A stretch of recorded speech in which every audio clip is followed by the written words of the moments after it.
భూలోకానికి వెళ్ళేదో కాక నీవు భూలోకానికి పో అని చెప్పించుకుంటారు. ఎందుకని? అంత పరమ పవిత్రమైనది మన భూలోకం అన్నమాట.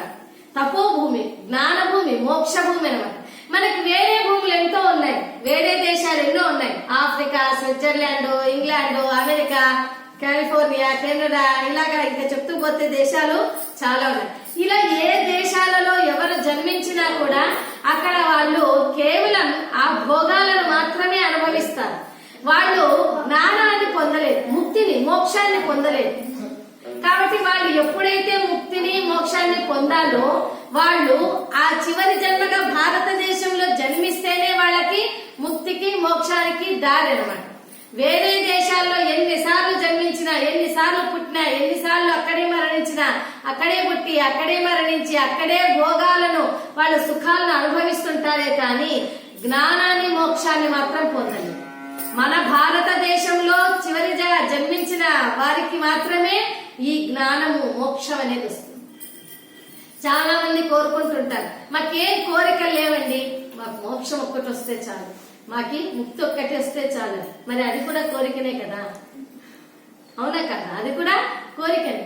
అలాగా మనం చేసే కర్మల బట్టి, మనం చేసే ధ్యానం బట్టి, మనం చేసే జపం బట్టి. ఎందుకంటే జపం అంటున్నానంటే మనకి త్రేతాయుగంలో, మొట్టమొదట కృత యుగంలో ఏ విధంగా అయితే పెద్ద పెద్ద యాగాలు, యజ్ఞాలు చేస్తూ ఉన్నారో, ఆ తర్వాత త్రేతాయుగంలో ఏ విధంగా అయితే హోమాలు, అంత పూజలు అన్ని చేస్తున్నారో, ద్వాపర యుగంలో అర్చనలు ఏ విధంగా అయితే చేస్తున్నారో, మరి ఈ కలియుగంలో కేవలం జపం అంటే నామాన్ని స్మరించినంతనే మనకి ముక్తి, మోక్షం వస్తుందని మనకి ఎందరో మహర్షులు చెప్పారు. పురంధరదాసారు వారు కూడా చెప్పారు. ఎంతో మంది మహర్షులంతా కూడా, వాగ్గేయకారులందరూ కూడా చెప్పారు. చాలా మంది అనుకుంటుంటారు ఏదో పాపం చేసినాం అందుకే ఈ కలియుగంలో జన్మించాము, ఏవైనా కొన్ని చూడరాని దృశ్యాలు, కొన్ని వినరాని మాటలు విన్నప్పుడు ఇప్పటికే ఈ కాలం ఇలా ఉంది, ఇక ముందుకి ఇంకెలా ఉండిపోతుందో, ఇంకా ఎన్నో సంవత్సరాలు. ఎందుకంటే మనకు దాదాపు ఈ కలియుగం అనేది 4 లక్షల సంవత్సరాలు ఇంకా ఉంది. కాబట్టి ఎలా ఉంటుందో, ఇక ముందుకి ఇంకెలా ఉంటుందో అని అనుకుంటూ ఏం పాపం చేశామో ఈ యుగంలో ఉన్నాం అనుకుంటారు చాలా మంది. కాదండి. ఎందుకంటే మనకి కృతయుగంలో చాలా సంవత్సరాలు, కొన్ని సంవత్సరాలు మనం తపస్సు చేస్తే ఎంత పుణ్యాన్ని సంపాదించుకునే వారమో, ఆ తర్వాత త్రేతాయుగంలో ఎన్ని వేల సంవత్సరాలు మనము హోమాలు చేస్తే మనకు పుణ్యం వచ్చేదో, ద్వాపర యుగంలో ఎన్ని అర్చనలు చేస్తేనో పుణ్యం వచ్చేదో, ఈ యుగంలో కలియుగంలో ప్రజలందరూ కూడా అంత కష్టపడలేరు, భక్తులంతా అంత బాధలు పడలేరు. వాళ్ళకి సుఖంగా త్వరగా ఇదిగో అంటే వచ్చేయాలి మోక్షం అని మనకి చేత్తో వచ్చేసి చేత్తో ఇంకాలంలోనే చూపిస్తారంట కదా. అలాగా మనకి కలియుగంలో నామ జపంతోనే మనము అంత సిద్ధిని పొందొచ్చు అని మనకు మహాత్ములు ఆదేశించారు. కనుకనే మనము ఈ కృతయుగం నుంచి త్రేతాయుగ, ద్వాపర యుగంలో మొత్తం ఆ యుగాలలో ఉండేటువంటి వారందరూ కూడా అబ్బా కలియుగంలో మేము జన్మించాలి, కలియుగంలో మేము జన్మించాలి, కలియుగంలో జన్మిస్తే హాయిగా మనం నామస్మరణతోనే మనం ఇంత పుణ్యాన్ని సంపాదించుకోవచ్చు అని ఎంతో మంది, వేలాది మంది మహర్షులు ఇప్పుడున్నటువంటి ఈ కలియుగంలో భక్తులు ఉన్నారు అంటే ఈ భక్తులంతా కూడా ఆ యుగాల నుంచి వేచి వేచి వేచి వేచి కలియుగంలో జన్మించాలి, కలియుగంలో జన్మిస్తే మనం నామస్మరణ చేస్తే చాలు మనకి ముక్తి, మోక్షాలు వచ్చేస్తాయి, మనకు కావాల్సినంత పుణ్యం మూట కట్టుకోవచ్చని కొన్ని ఎన్నో యుగాలుగా పరితపించి ఈ కలియుగం కోసం వేచి ఉండినటువంటి వారే ఈ కాలంలో ఉన్నటువంటి ఈ భక్తగణం. ఎవరెవరైతే ఇప్పుడు మనం భక్తులంటూ చూస్తున్నామో, పుణ్యక్షేత్రాలు, తీర్థయాత్రలకి వీళ్ళంతా వచ్చి ఎంత పుణ్యాన్ని సాధించుకోవాలని చూస్తున్నామో, వీళ్ళంతా కలియుగం వస్తే బాగుండు, కలియుగంలోనే మనము నామజపంతో సంపాదించుకోవచ్చు అని యోచించినటువంటి వారి వీళ్ళందరూ. అందుకని ఈ కలియుగంలో ముఖ్యంగా విశేషంగా చెప్పుకోదగింది జపం. మనము ఏదైనా ఒక నామాన్ని, భగవంతుని ఒక నామాన్ని తీసుకుంటే దాన్ని ఒక గాన రూపంలో, కీర్తన రూపంలో పాడితే దాన్ని కీర్తన అంటారు, దాన్ని గానము అని అంటారు. అదే నామాన్ని మనము ఒక స్తోత్రంగా చేస్తూ ఉంటే దాన్ని స్తోత్రము అంటారు, అవునా? అదే విధంగా మనము పెద్ద దాన్ని ఒక కావ్యంగా చెప్తూ ఉంటే దాన్ని కావ్యం అంటారు. దాన్ని చిన్నగా ఒక భజన రూపంలో పాడామనుకో, ఇందాక మేము పాడాం కదా, ఒక నామాన్ని పట్టుకొని రంగ రంగ రంగ రంగ విఠల విఠల అంటూ ఒక నామాన్ని పట్టుకొని దాన్నే చేస్తూ మనం భజన రూపంలో పాడితే దాన్ని భజన అంటాం. అదే ఒక్క నామాన్ని పట్టుకొని మనము అదే నామాన్ని స్మరించుతూ ఉంటే దాన్ని జపము అంటాం. కనుక ఒక్క భగవంతుని నామాన్ని పట్టుకొని అటు గానమైన, స్తోత్రమైన, కీర్తనైన, స్తోత్రమైన, అలాగే కావ్యమైన, భజనైన, మంత్రమైన, జపమైన. మరి మంత్రాలు మనకి ఎన్ని మంత్రాలు ఉన్నాయి? ఏ మంత్రాలైనా, ఏ గ్రంథాలైనా, ఏమైనా కూడా అవి పుట్టాయి అంటే అది ఈ నైమిషారణ్యంలోనే మనకు ఉద్భవించాయి. మనకి ఒక 7 కోట్ల మంత్రాలు ఉంటాయి కదా. మంత్రాలు ఎన్నుంటాయి మనకి? 7 కోట్ల మంత్రాలు ఉంటాయి. ఆ మంత్రాలు, నోములు, పూజలు, ఈ సత్యనారాయణ స్వామి వ్రతం లాంటి వ్రతాలు, ఇవన్నీ కూడా ఇన్ని పురాణాలు మనకి ఎన్నో పురాణాలు ఉన్నాయి. 18 పురాణాలు ఉన్నాయి. భాగవత పురాణం చాలా ఉంది. పురాణం అంటే భాగవతం, ఒక్క భాగవతమే కాకుండా అనేక పురాణాలు ఉన్నాయి.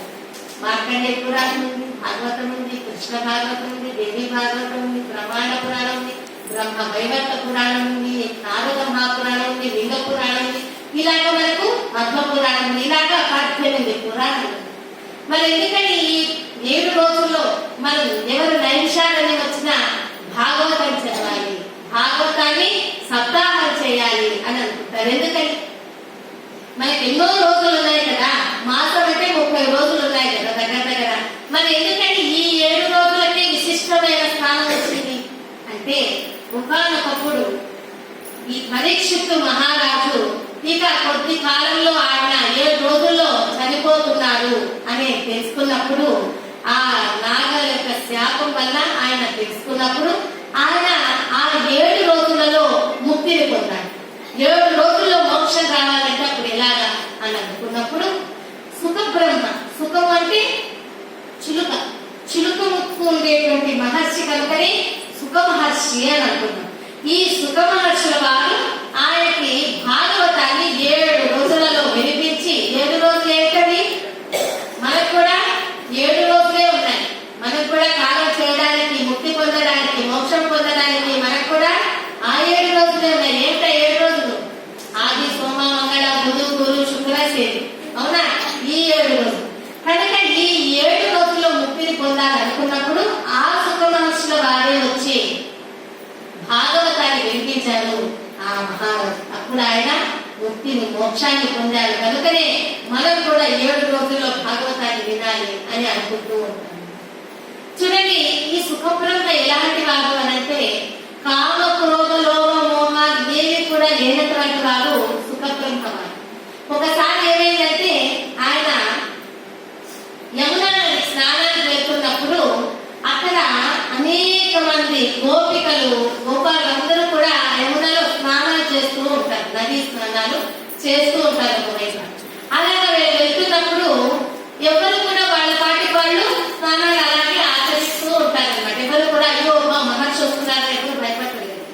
అదే వ్యాసభాగాలు వారు అదే ఎవరైతే వస్తున్నప్పుడు అందరూ కూడా అమ్మో వ్యాసభాలు వస్తున్నారు, వ్యాసభాలు వస్తున్నారని వీళ్ళందరూ కూడా, గోపిక స్త్రీలందరూ కూడా వాళ్ళ వాళ్ళ చీరలు, వాళ్ళ వాళ్ళ బట్టలు అన్ని తీసుకొని ఆ చెట్ల అత్తల చాటుకు వెళ్ళి, ఆ పొగల చాటుకు వెళ్ళి వాళ్ళంతా కూడా ఆ బట్టలు కట్టుకుంటూ ఉంటారు. ఇది గమనించినటువంటి వ్యాస భగవానుడు ఒకసారి నారద మహర్షిని అడిగారు, ఓ నారద, ఏమిటిది? నేను వెళ్తున్నానంటే అందరూ కూడా అమ్మో వ్యాసభాలు వస్తున్నారని ఇలా భయపడి వాళ్ళంతా దాటుకుంటారు. ఇలాగే అందరి మా కుమారుడు సుఖము వస్తున్నప్పుడు, సుఖబ్రహ్మ వస్తున్నప్పుడు వాళ్ళంతా ఎవరి వాళ్ళు స్నానాలు చేస్తుంటారంటే, ఓ వ్యాస భగవాన, మీకు 80 ఏళ్ళ వయసు వచ్చినా, 90 ఏళ్ళ వయసు వచ్చినా మీకు కామం అనేటువంటి, కామం అంటే కోరిక, ఆ కోరిక అనేటువంటిది మీకు ఉంది కనుకనే మీ వాళ్ళు ఇలాగా అందరూ కూడా ఇబ్బంది పడుతున్నారు. అదే సుఖబ్రహ్మ ఆయన 20 సంవత్సరాల వయసే ఉన్నప్పటికీ ఆయన వస్తున్నప్పుడు ఆయనకి ఏ విధమైన కామ, క్రోధ, లోభ, ఆశ్చర్యాలు లేవు కనుక ఆయన చూసి ఎవరు కూడా భయపడకుండా వారి పాటికి వాళ్ళ విధులు, వారి కార్యక్రమాలు వాళ్ళు నిర్వహించుకుంటూ ఉన్నారు అని బోధిస్తారు ఆ నారద మహర్షి. అలాగా ఆ సుఖబ్రహ్మ అంటే చిలుక ముక్కు రూపంలో ఉంటాడు. అందుకని చూడండి, చాలా మంది అమ్మవారు చేతిలో చిలుక ఉంటుంది.